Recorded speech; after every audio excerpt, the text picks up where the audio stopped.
एक बार गुरु नानक देव जी और उनके शिष्य मर्दाना किसी गांव में गए। वहां रहने वाले एक गरीब किसान लालू ने उन लोगों को अपने घर भोजन के लिए आमंत्रित किया। गुरु नानक देव जी और उनके शिष्य मर्दाना जब उसके घर भोजन करने पहुंचे तो उस किसान ने भोजन के दौरान अपने सामर्थ्य के अनुसार रोटी और साग परोसा।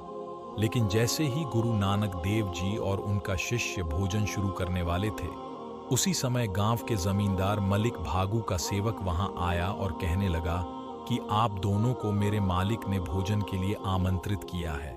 वह चलने के लिए दोनों से बार बार मिन्नत करने लगा।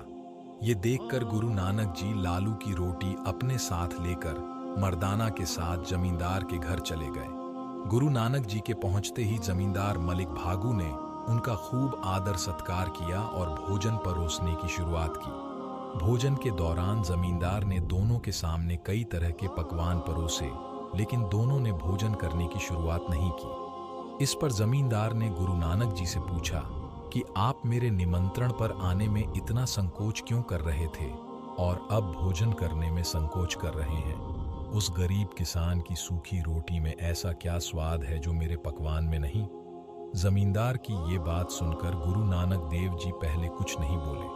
फिर उन्होंने एक हाथ में उस रोटी को उठाया जो वह किसान के घर से लाए थे और दूसरे हाथ में जमींदार की रोटी को उठाया। इसके बाद उन्होंने अपने हाथों में ली हुई दोनों रोटी को दबाया। तभी किसान लालू की रोटी से दूध की धार बहने लगी और जमींदार मलिक भागू की रोटी से रक्त की धार बह निकली। इसको देखकर गुरु नानक देव जी बोले, लालू किसान के घर की सूखी रोटी में प्रेम और ईमानदारी मिली हुई है, लेकिन तुम्हारी रोटी में अप्रामाणिकता से कमाया हुआ धन और मासूम लोगों का रक्त मिला हुआ है।